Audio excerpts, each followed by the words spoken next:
Hello friends, student success point में आपका स्वागत है। और आज इस वीडियो में हम देखेंगे फ्रेंड्स, इंग्लिश का एक टॉपिक है जो कि क्लास 11th के लिए काफ़ी इम्पॉर्टेंट है।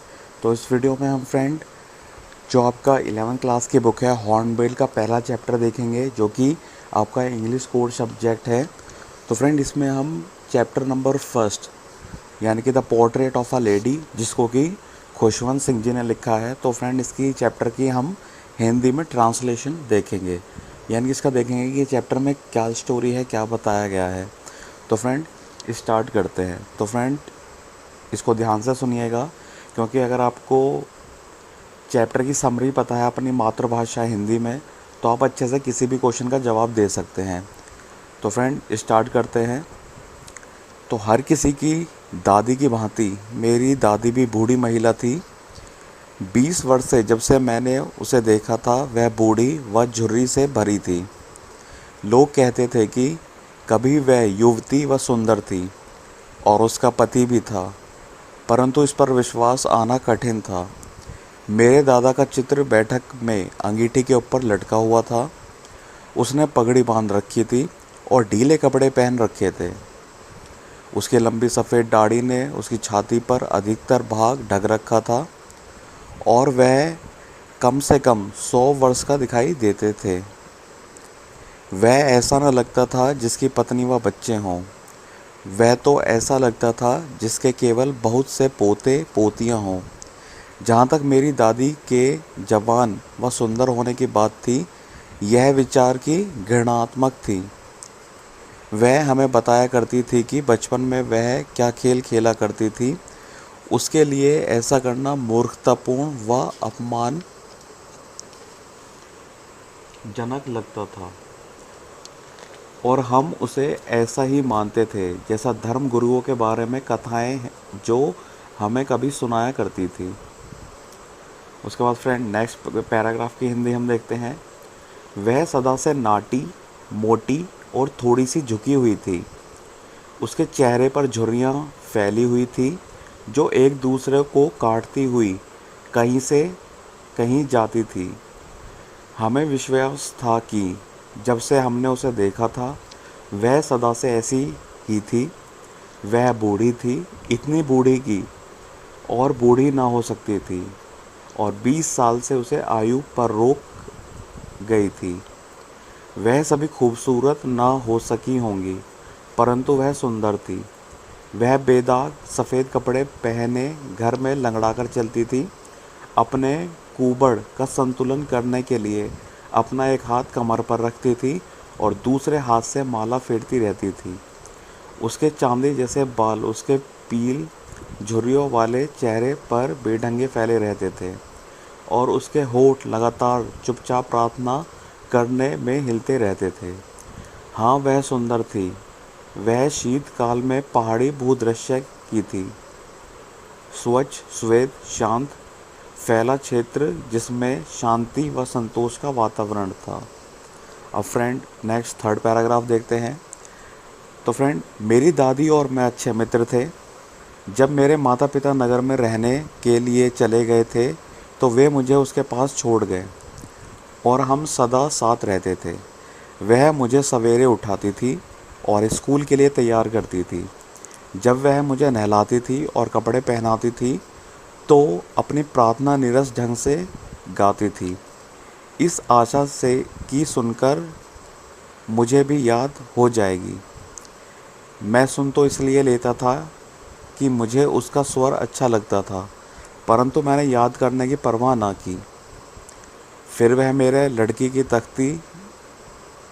की तख्ती, जिसे उसने पहले ही मुल्तानी मिट्टी से लेपा हुआ होता था, एक छोटी सी मिट्टी की दवात और सरकंडे की कलम लाती थी और उन्हें बस्ते में बांधकर मुझे पकड़ा देती थी।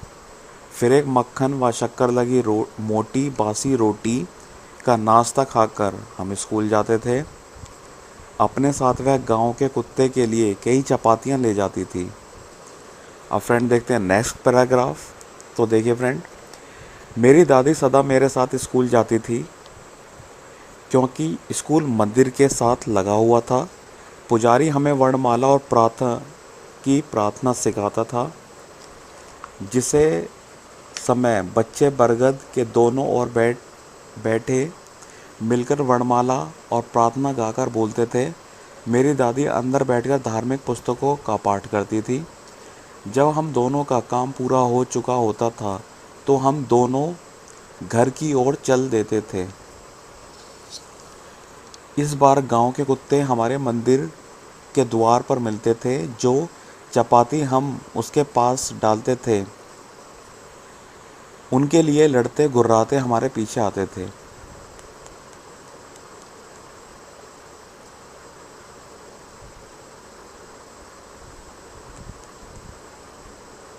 अब फ्रेंड नेक्स्ट पैराग्राफ देखते हैं। जब मेरे माँ बाप नगर से आराम से बस गए तो उन्होंने मुझे बुला लिया। यहाँ हमारी मित्रता में मोड़ आ गया। यद्यपि हम एक ही कमरे में रहते थे, मेरी दादी मेरे साथ स्कूल ना जाती थी। मैं अंग्रेजी स्कूल में बस में जाता था। गली में कुत्ते ना थे और उसे घर के आंगन में चिड़िया के खेलना शुरू कर दिया। फिर नेक्स्ट पैराग्राफ। जो जो वर्ष व्यतीत होते गए हम एक दूसरे के काम कम मिलते थे। कुछ समय तक तो वह मुझे जगाती रही और स्कूल के लिए तैयार करती रही। जब मैं लौटा तो वह मुझसे पूछती थी कि अध्यापक ने मुझे क्या पढ़ाया। मैं उसे अंग्रेजी के शब्द और पश्चिम विज्ञान ज्ञान की बातें, गुरुत्व का नियम, आर्किमिडीज का सिद्धांत और पृथ्वी का गोल होने की बातें बताता था। इससे वह दुखी हो जाती थी। वह मेरे पाठ में सहायता ना कर सकती थी। जो बातें उसे मुझे अंग्रेजी स्कूल में पढ़ाते थे उन पर उसे विश्वास न होता था और उसे इस बात पर दुख होता था कि ईश्वर व धार्मिक ग्रंथों के बारे में कुछ ना बताया जाता था। एक दिन मैंने आकर बताया कि हमें संगीत सिखाया जा रहा है। वह बहुत परेशान हो गई। उसके अनुसार संगीत का संबंध अशोभनीय चीज़ों से है। यह भिखारियों व वैश्यों का एक अधिकार है और भले लोग से इसका कोई सरोकार नहीं है। वह बोलती तो कुछ नहीं, परंतु उसकी चुप्पी का अर्थ नाराज़गी था। उसके पश्चात वह मुझसे कभी कभार बोलती थी। अब फ्रेंड नेक्स्ट पैराग्राफ देखते हैं। जब मैं यूनिवर्सिटी में गया तो मुझे अलग कमरा मिल गया। हमारी सांझी कड़ी टूट गई। मेरी दादी ने अपना एकांतवास शांत भाव से स्वीकार कर लिया। वह किसी से बात करने के लिए चरखा ना छोड़ती थी। वह सूर्य उदय से सूर्य उदय अस्त तक चरखे पर बैठी भांसती गाती रहती थी। तीसरे पहर ही वह थोड़ा आराम करने के लिए चिड़ियाओं को दाना डालती थी।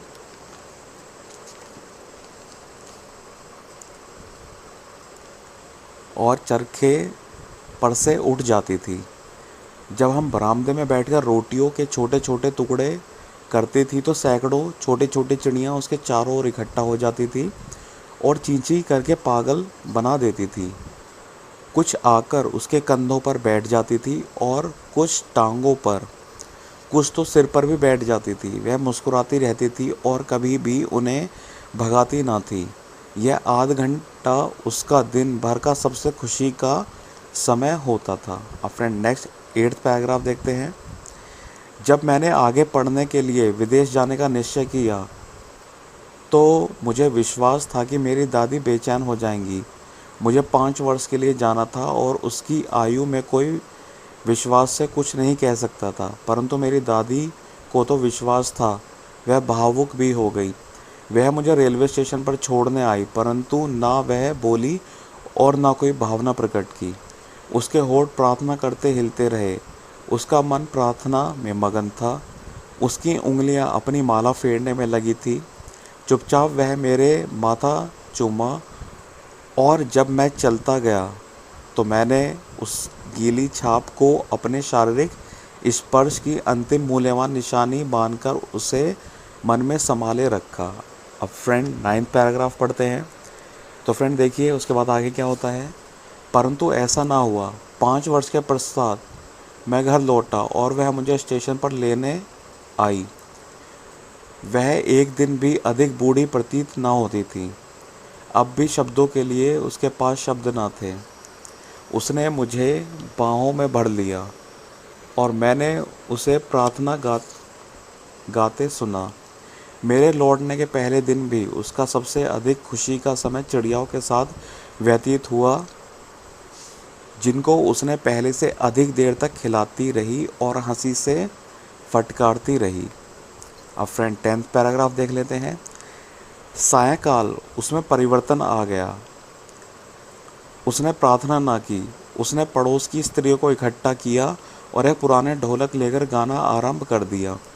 1 घंटे तक वह उस ढीली ढाली जर्जर ढोलक को पीटती रही और वीरों की घर वापसी के गीत गाती रही। हमें उसे अधिक जोर न मारने से बंद करने के लिए राजी करना पड़ा। जब से मैंने उसे देखा, यह पहला अवसर था कि उसने प्रार्थना करनी भूली थी। अब फ्रेंड 11th पैराग्राफ देखते हैं। अगली प्रातः वह बीमार पड़ गई। ज्वर हल्का था। डॉक्टर ने कहा कि उतर जाएगा, परंतु मेरी दादी का विचार भिन्न था। उसने हमसे कहा कि मेरा अंत समीप है। वह बोली कि उसने अपने जीवन के अंतिम समय में कुछ घंटे उसने प्रार्थना करना भूल गई थी। उसके पास बातों में समय नष्ट करने की फुर्सत ना थी। अब फ्रेंड देखते हैं 12th पैराग्राफ। तो फ्रेंड, हमने विरोध प्रकट किया, परंतु उसने हमारे विरोध की ओर ध्यान दिया। वह शांत बिस्तर पर लेटी प्रार्थना कर रही थी। वह माला फेर रही थी। इससे पहले कि हम संदेह भी कर सकते, उसके होंठ हिलने बंद हो गए और माला उसके निर्जीव उंगलियों से गिर पड़ी। शांत पीलापन उसके चेहरे पर फैल गया और हम समझ गए कि वह मर चुकी हैं। और फ्रेंड लास्ट पैराग्राफ देखते हैं। रिवाज के अनुसार हमने उसे बिस्तर से उठाकर फर्श पर लिटा दिया और उसे ऊपर लाल कफन उड़ा दिया। कुछ घंटे माला मनने के पश्चात हम उसे छोड़कर अर्थी का प्रबंध करने चले गए। सायकाल हम दह संस्कार के लिए अर्थी लेकर उसके कमरे में गए।